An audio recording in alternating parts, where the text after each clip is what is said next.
Olá, eu sou o professor Bruno Viana e hoje a gente vai comentar a respeito de divisibilidade. Bem, para começar a falar a respeito de divisibilidade, a gente tem que começar a definir o que é múltiplo e o que é divisor, né? Então vamos atacar direito logo esses dois conceitos. Um número, e aí quando eu falo de número a gente está falando do ambiente dos naturais, um número natural é múltiplo de outro se existir um terceiro número natural que multiplicado pelo segundo deu o primeiro. Bem, resumindo, como é que funciona, como é que está funcionando isso? Vamos ver um exemplo. 12 é múltiplo de 3. Ora, por que 12 é múltiplo de 3? Seguindo a definição, porque existe um terceiro número natural, que é o 4, que quando eu multiplico o 4 pelo segundo, que é o 3, dá o primeiro, que é o 12. Então a gente pode dizer que 12 é múltiplo de 3, porque eu consigo escrever o 12 como 4 vezes 3. É a existência desse número natural 4 que faz com que o 12 seja múltiplo de 3.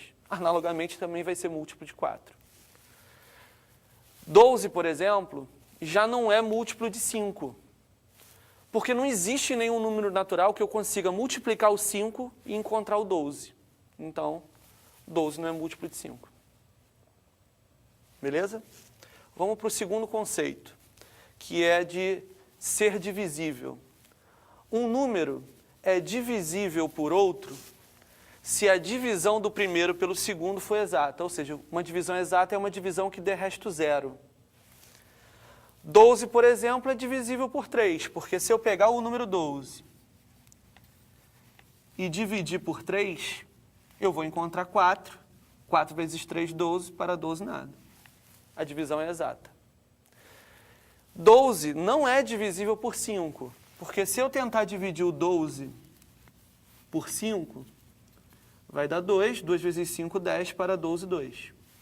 Então, 12 não é divisível por 5, porque a divisão não foi exata. Eu encontrei aqui um resto diferente de zero. Bem, se a gente for parar para analisar, parece que são duas, né, definições distintas, mas são equivalentes. Dizer que um número é múltiplo de outro é o mesmo que dizer que ele é divisível por outro. Apesar da abordagem ser diferente, essas nomenclaturas são equivalentes. Bem, e para continuar, a gente vai dar uma ideia do que é um número primo, que é fundamental para a gente conseguir construir esse conceito de divisibilidade. Bem, números primos. O que é um número primo? Um número natural, diferente de 0 e 1, é primo se é divisível apenas por 1 e por ele mesmo.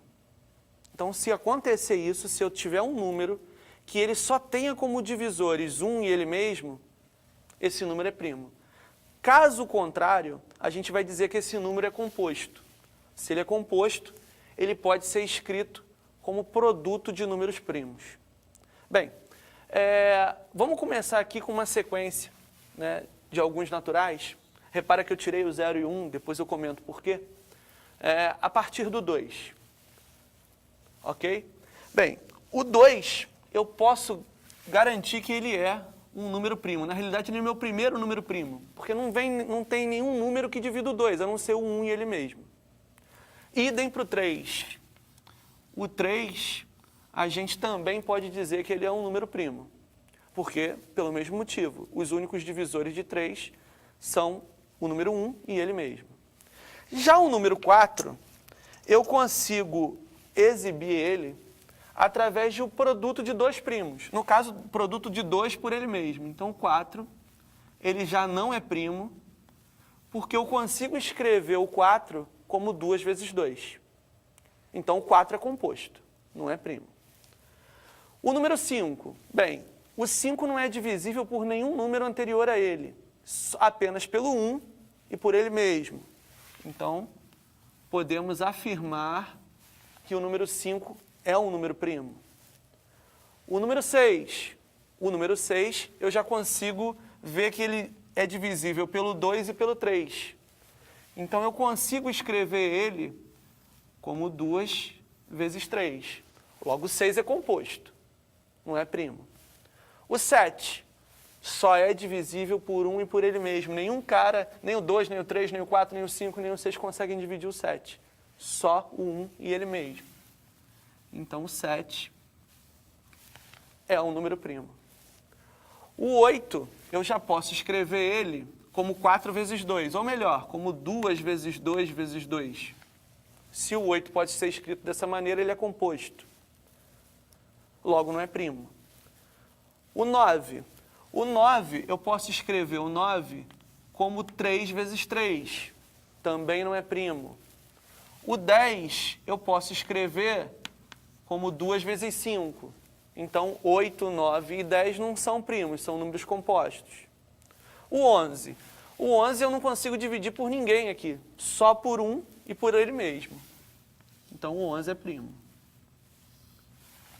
O 12. O 12 é 4 vezes 3. Então, eu posso escrever o 12 como 2 vezes 2 vezes 3.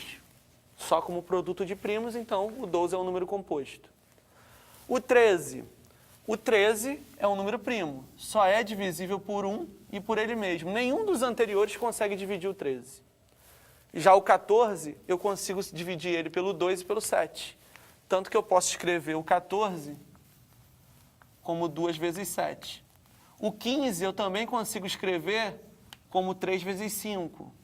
O 16 eu consigo escrever como 8 vezes 2, ou 4 vezes 4, ou mesmo 2 vezes 2 vezes 2 vezes 2. Então, o 14, o 15 e o 16 não são números primos, são números compostos. Já o 17 é primo.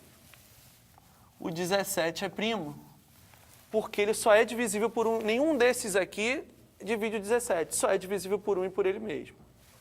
O 18. O 18 eu consigo escrever como 2 vezes 9. Ou melhor, 2 vezes 3 vezes 3. É composto. Já o 19 é primo. 19 é primo. Não tem nenhum número anterior a ele que divida ele a não ser 1 e ele mesmo. O 20 eu consigo escrever como 4 vezes 5. É composto. O 21 como 3 vezes 7, composto. O 22 como 2 vezes 11, composto. Já o 23 é primo, não consigo dividir ele por nenhum anterior. E assim vão, né? Então, a gente pode afirmar que os números 2, 3, 5, 7, 11, 13, 17, 19 e continua, a gente pode afirmar que esses são primos. Já os números 4, 6, 8, 9, 10, 12, e aí vai, esses a gente pode dizer que são compostos. Bem, é fácil ver que essa sequência de números compostos ela é infinita, né? Por quê? O único primo par é o 2. É o único primo par, é o 2. Todos os outros números primos são ímpares. Fácil ver isso, porque todo número par é divisível por 2, então vai ter o 2 como divisor. Então, o único primo par é 2. Então, eu posso dizer que a sequência dos números pares estão aqui dentro. Tirando o 2, a sequência dos números pares estão aqui dentro. E a sequência dos números pares é infinita, né? Então, se essa sequência está aqui dentro, essa sequência de números compostos é infinita. Já não é tão fácil você dizer que existem infinitos primos. Aí já é algo mais complicado, né? E não é o objetivo dessa aula de hoje. Aconselho aos telespectadores a procurarem a aula número 10 do Programa de Iniciação Científica da UBMEP com o professor Fábio Henrique, que ele explica, né, por que o 0 e o 1 não são primos, por que essa sequência de primos é infinita, por que a gente tem infinitos números primos. Lá ele faz uma abordagem mais detalhada e mais robusta a respeito desses assuntos. Bem, Para a gente continuar falando de divisibilidade, um conceito muito forte é o conceito de números primos entre si. A definição de números primos entre si vai ajudar a gente a analisar vários critérios de divisibilidade. Bem, então a gente diz que dois números ou mais naturais são primos entre si se o único divisor comum de ambos for o número 1. Exemplo, o 2 e o 3. O 2 e o 3 são números primos. Então, automaticamente, eles são primos entre si, porque o único divisor comum dos dois é o 1. 7, 8 e 9 também são primos entre si. Repara que o 7 é primo, mas o 8 e o 9 não são primos. Porém, não existe nenhum número, além do 1, que divida os três ao mesmo tempo. Então, a gente pode afirmar que 7, 8 e 9 e o 2 e o 3, agrupados dessa maneira, são primos entre si. Bem, por exemplo, já o 2 e o 6 não são primos entre si, pois, aqui não é 3, aqui é 2, desculpem. Pois o próprio 2 divide ele mesmo e o 6. Bem, todos esses conceitos trabalhados hoje vão ser importantes para a gente estar falando mais a fundo de divisibilidade. Por hoje é só. Obrigado pela atenção. Até a próxima.